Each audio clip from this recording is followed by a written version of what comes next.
What's up, guys? RK here. I just wanted to talk to you real quick about the Great Commission out of Matthew. And, it says, all authority in heaven and earth has been given to me. Therefore, go and make disciples of all nations. And I wanted to focus on that all nations part because for thousands of years, we've been content to make disciples in nations when Jesus said to make disciples of nations. And there's a big difference. And so, when I saw that, I began to ask the question, God, is it possible to actually disciple a nation? Is it possible for a follower of Jesus to actually impact and transform an entire nation?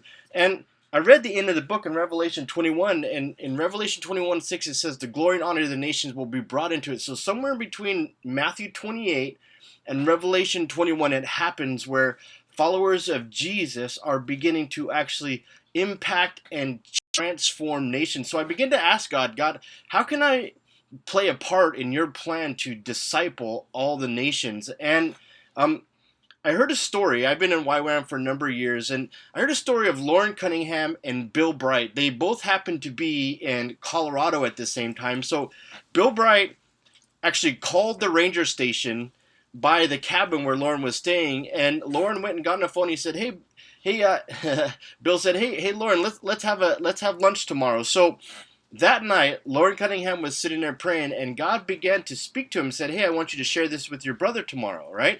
So he wrote it down on a paper or a napkin or whatever he had, and the next day when they went to have lunch, Loren says, "Hey, Bill, God shared something for me, to me for you," and Bill said, "Oh, God to me for you." And so they pulled out their papers, and line by line they had the same exact things written down on the paper.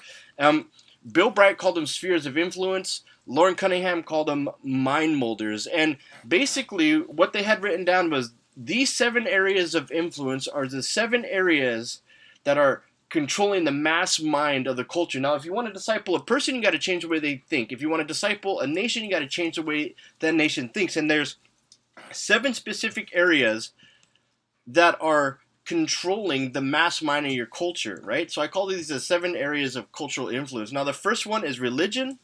Second one is government. Third one is arts and entertainment. Fourth one, education. Fifth one is business. Sixth one is media. And last is family. So these 7 areas are the 7 areas that are controlling the mass mind of the culture that you're in. It doesn't matter if you're a tribe in Africa or if you're in a giant nation that has billions.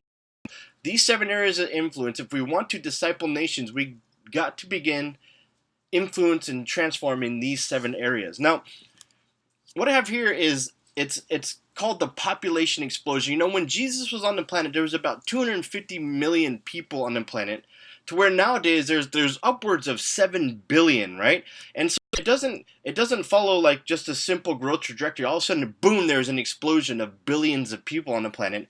And what I began to think was, the devil is not a creator. He doesn't have a demon factory where he can create new demons. Basically, he had to figure out how to influence billions rather than millions. And